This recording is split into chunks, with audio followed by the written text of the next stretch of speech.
He says illegal logging on Arara lands, an area equivalent to 264,000 football fields, has intensified since President Jair Bolsonaro came to power in January.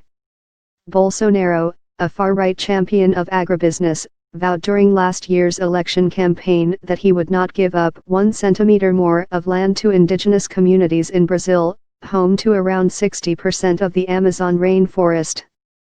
According to Pará-based conservation group Amazon, deforestation in the Amazon increased 54% in January, the first month Bolsonaro was in office, as compared with a year earlier.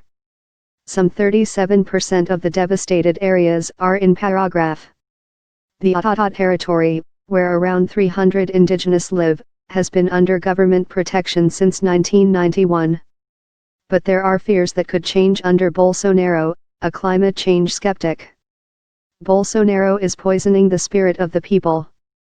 Lots of people think he will take our land, but we won't let him, says Taji Arara, wearing shorts and a team shirt for Flamengo, one of Brazil's most popular football clubs. If the illegal extraction of wood continues, our warriors will take up their bows and arrows. There could be deaths, he warns. In a letter to the local federal prosecutor's office in February, the Arara tribal elders were considering getting justice for themselves, including evoking an ancestral ritual of making a traditional flute with the skulls of the invaders. Brazen looting. The Arara lands are technically part of the municipality of Altamira, the largest in Brazil in terms of surface area, bigger than Portugal, and home to about 110,000 people. Before illegal logging ramped up, local indigenous communities had already suffered, in the name of modernization. The construction of the Belo Monte hydroelectric megadam project on the Xingu River, which is due to be finished this year and will be one of the biggest in the world, displaced dozens and disrupted the ecosystem. It was also in Altamira that Brazil's military regime began constructing the Trans-Amazonian Highway in the 1970s. It eventually left a scar of more than 4,000 kilometers, 2,485 miles, across the Amazon.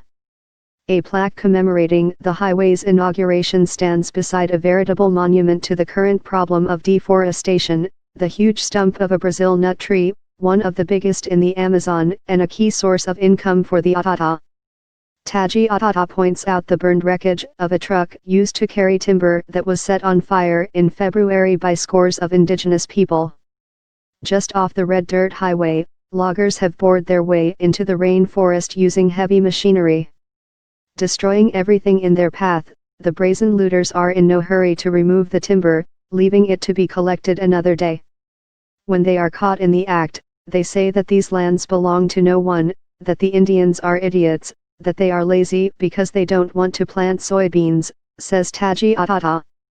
Escalating tensions. The 566 indigenous territories demarcated by the Brazilian government represent more than 13% of the huge country's surface area. Since 1988, indigenous land rights have been recognized in Brazil's constitution, which forbids any activity, such as mining exploration or timber extraction, that threatens traditional ways of life. But Mines and Energy Minister Bento Albuquerque hinted in early March at a meeting with major mining companies in Canada that Brazil may end these restrictions. Local prosecutor Adriano Augusto Lana de Oliveira fears a bloodbath is looming. We are witnessing an escalation of tensions, and indigenous people are often forced to fulfill the role of federal law enforcement, who are far and few between. He says it's very disturbing to see the Indians playing the role of the police because they are often crushed in this kind of conflict, adds Paulo Henrique Cardoso, another prosecutor in Altamira. Conflicts over land in this region also have claimed the lives of several human rights activists such as Dorothy Stang, an American missionary murdered in 2005 at the age of 73. Blood and tears. Altamira is a town flooded with blood and tears, says Antonia Mello, 69, who heads the activist group Xingu Alive Forever.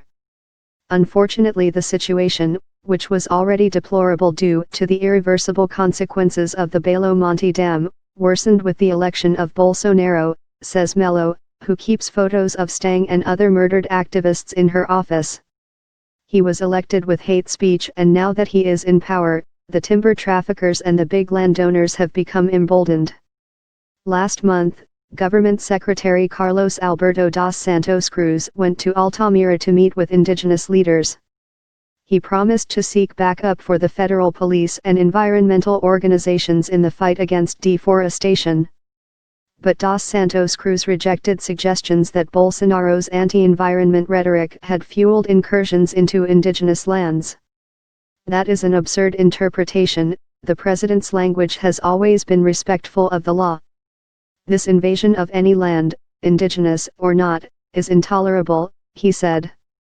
But Atata leader Surera Paracana, who attended the meeting in Altamira, his cheeks painted with traditional motifs, remains skeptical and wants to see more concrete measures. The government must act, he says. Our forest provides oxygen to the whole world, not just the Indians.